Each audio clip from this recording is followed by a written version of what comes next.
Hi everybody, I'm Frank O'Brien and welcome to WATV, episode 5. So, in one of my favourite labelled wines in a long time, we're going to taste the Rojo Mojo Tempranillo from La Mancha in Spain. This is the 2009 vintage of Rojo Mojo. It's just fun to say, it really is. So this is the Tempranillo. There is a Shiraz in this wine as well.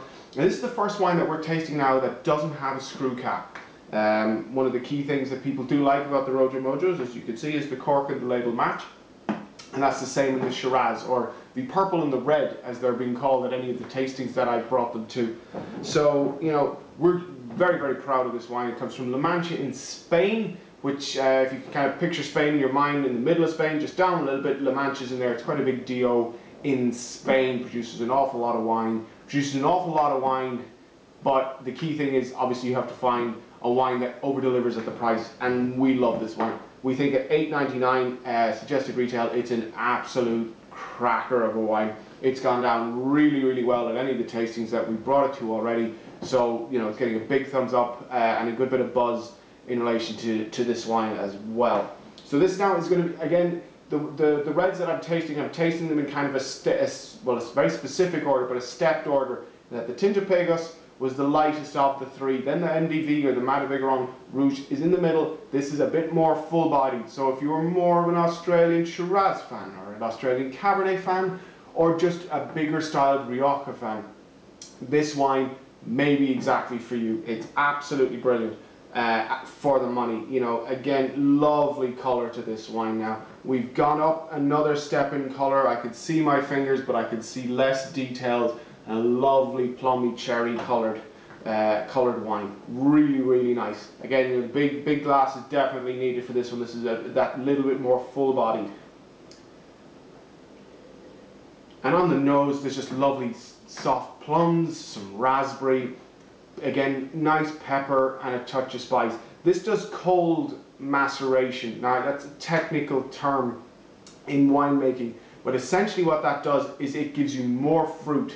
So this is a really, really fruity wine. It's kind of similar to what they do in Beaujolais with their wines, but it is a much more robust wine than some of the Beaujolais that you would get on the marketplace.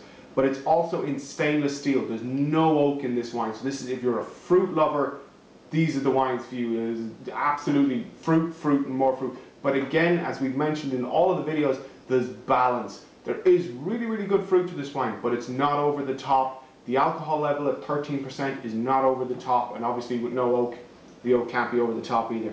So, that's enough talking about it. Let's see what it tastes like.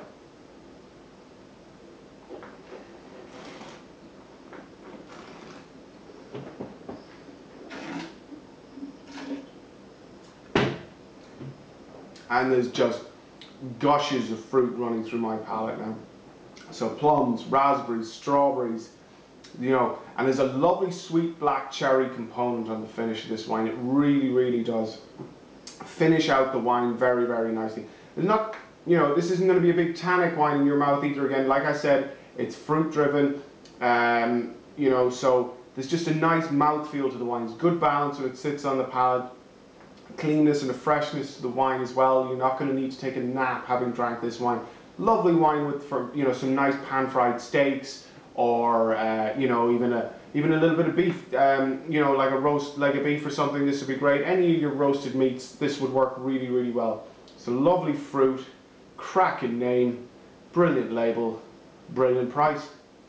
What more do you want?